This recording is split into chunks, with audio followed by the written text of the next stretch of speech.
This is part 2 of several videos I'm making to help a patient of ours recover their shoulder and clavicle function after an injury.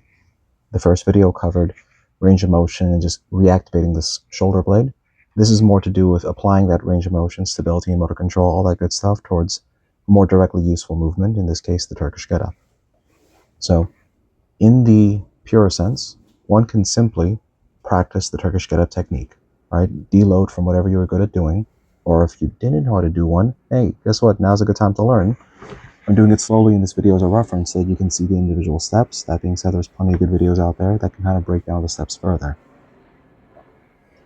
The idea with this is the elbow's locked out, the shoulders packed the entire way, and we're exercising the skill of going through the entire range of motion of the shoulder under very controlled conditions under load. That being said, sometimes the problem isn't with keeping the shoulder packed, it's with keeping the shoulder moving, right? So instead of focusing on having weight overhead, what you do is essentially draw a clock face in front of you, right, and go from 12 o'clock to 12 o'clock, or I guess 6 to 6, depending on your orientation, in each of the individual poses in the get-up technique, right? So I go from lying on my back to lying on my side, transition to a half kneeling position, a half squat variant, into a bit of a hip hinge, right? And notice that in each position, I'm making a point to just draw that circle. This isn't necessarily taxing on my strength, but it's taxing on my coordination and my ability to make sure that my wrist, elbow, shoulder are all working in concert. The purpose of holding the shoe in this context is just to make sure my hand is a reference point so I don't flip my palm over. Right? It's an accountability check. Do this with a shoe, something light, a teacup filled with water, you get the idea. Don't actually do that if you have teacups to break. Please don't break your teacups.